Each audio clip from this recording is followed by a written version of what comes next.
Reading Pioneers Debate presents Argument Building, how to structure an argument for a debate.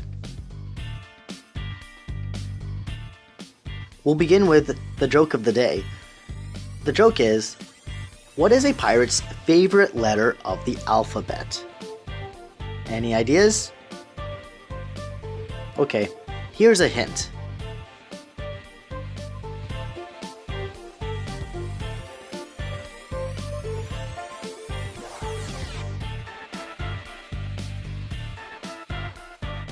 If you're waiting for the answer, just wait a little bit longer, because we're going to talk about the argument structure.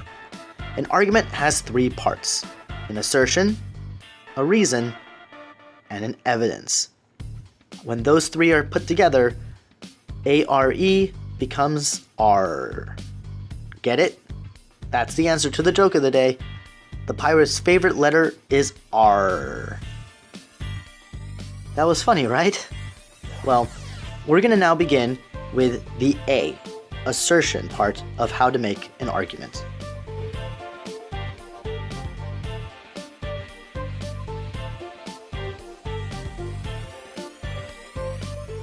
The definition of an assertion is a claim or statement that needs to be proven or explained.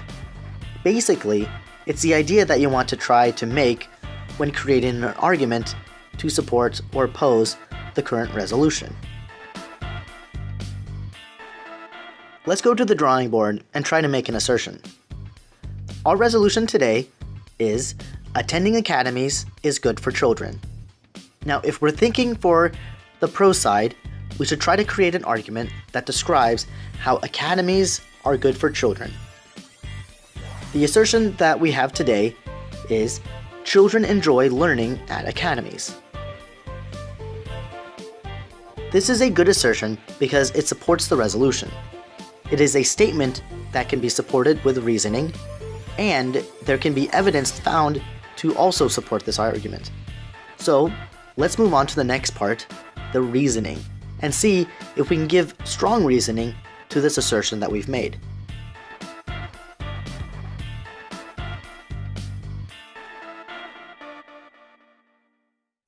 The definition of reason is the act of proving an assertion by explaining, describing, and elaborating. Basically, you're just trying to show that the argument you make has logic in it. The reason why should be explained very simply and clearly.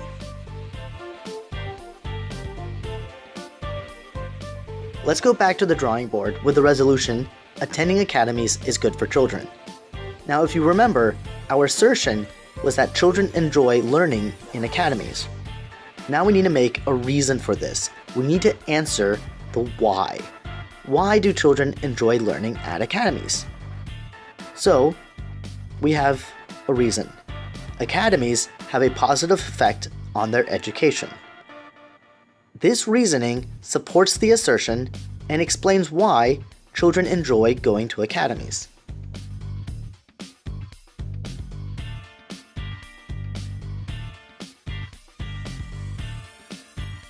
The final part of an argument is to have the correct evidence. The definition for evidence are facts, information, or observations presented in support of an assertion. While there are different types of evidence, an example is listed below. Studies show that playing video games causes children to become more violent in personality. This evidence is missing some key parts that more advanced debaters will include in their arguments. This includes having an author, who did the studies, and the date, when were the studies conducted.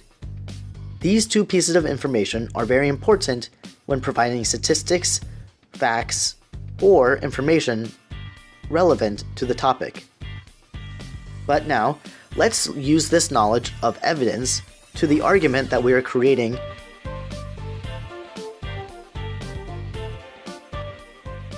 Now let's go back to the drawing board with our resolution, attending academies is good for children.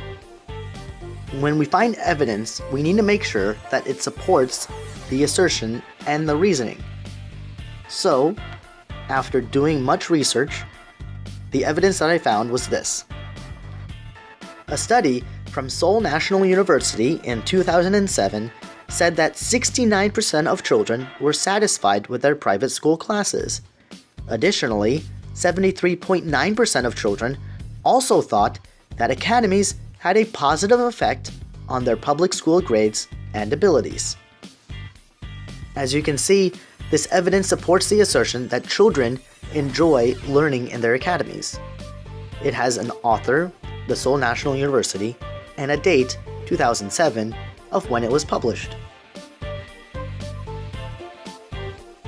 So let's put these together. Our first argument for the pro side reads as this. Children enjoy learning at academies. Academies have a positive effect on their education.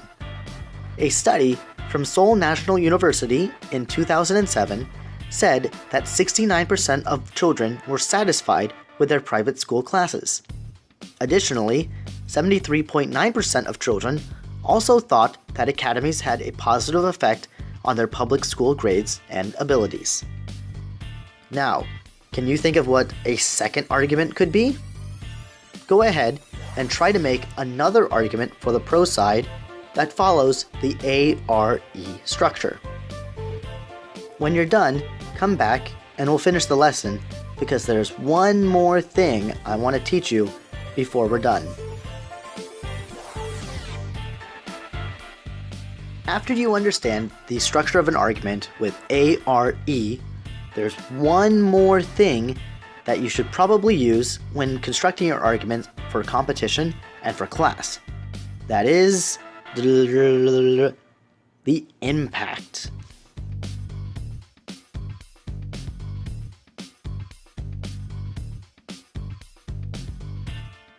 So what is an impact? At the end of the argument, you should explain why that argument is important in the debate. We all know that you should choose strong arguments, but if you can't explain why that argument is strong, or why that argument is important in the debate you're having, then the argument cannot really be used as a good way to show why you're the best team. The impact helps you explain the importance and the why your argument was used and should be considered at the end of the debate for why your team should win.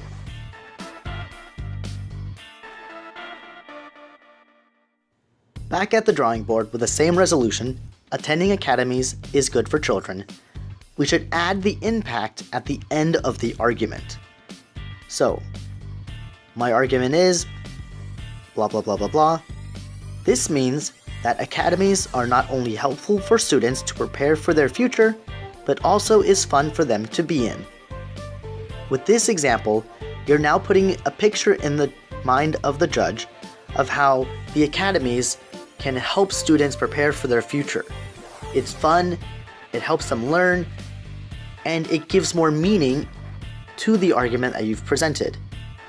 So, with the impact, you now know all the parts of how to make a strong argument.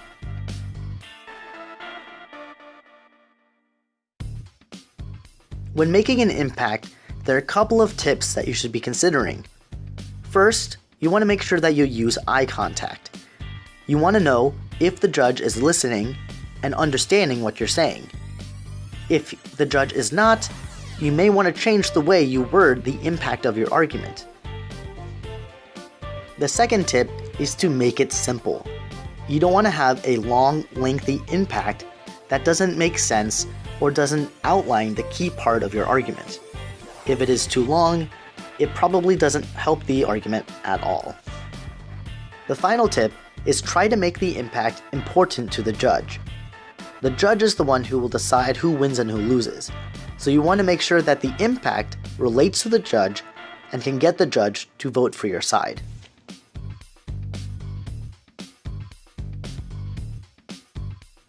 Well, now's the conclusion.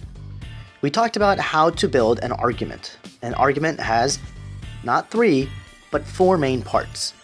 You should try to have direct assertions, strong logic and reasoning, evidence that is supportive, and you should explain the importance of your argument.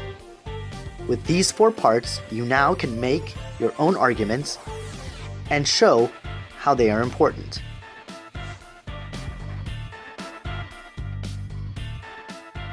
Well, there you have it. Thank you everyone for watching this video on argument building. I hope you learned something and are able to use these skills moving forward during your debate career. If you enjoyed this video, please rate, comment, and subscribe below to keep up to date with all future debate-related videos. The video on the left is related to our other channel, which has a 1 versus 1 debate, including the full pro and con speech. The videos on the right are also meant to help improve your debate skills by building introductions and actual speeches. So, thank you again from Reading Pioneers Debate. I hope you enjoyed this video, and of course, have a wonderful day.